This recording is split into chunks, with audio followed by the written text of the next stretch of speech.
ଶିକ୍ଷା ଅସମର୍ଥତାର ପ୍ରକାର। ଫାଷ୍ଟ ହେଲା ଡିସ୍ଲେକ୍ସିଆ। ଡିସ୍ଲେକ୍ସିଆ ହେଲା ପଢ଼ିବା, ଶବ୍ଦର ଚିହ୍ନଟ କରିବା ଓ ସ୍ପେଲିଂ କରିବାରେ ସମସ୍ୟା ଉପୁଜିଥାଏ।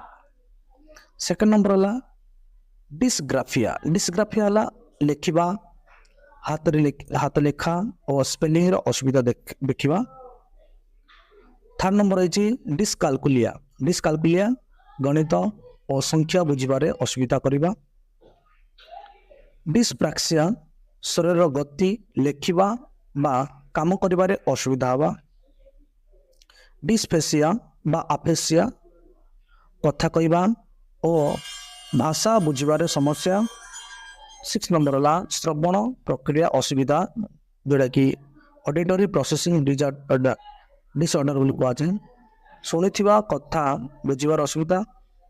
7 ନମ୍ବର ଇଜ୍ ଦୃଶ୍ୟ ପ୍ରକ୍ରିୟା ଅସୁବିଧା, ଭିଜୁଆଲ ପ୍ରୋସେସିଂ ଡିସଅର୍ଡର, ଦେଖିଥିବା ତଥ୍ୟ ବୁଝିବାର ସମସ୍ୟା। ନନ୍ ଭର୍ବାଲିଂ ଡିଜାବିଲିଟିସ୍, ଯେଉଁଟାକି ଶରୀରର ଭାଷା, ଆକୃତି ଓ ସାମାଜିକ ସଂକେତ ବୁଝିବାରେ ଅସୁବିଧା ହୋଇଥାଏ।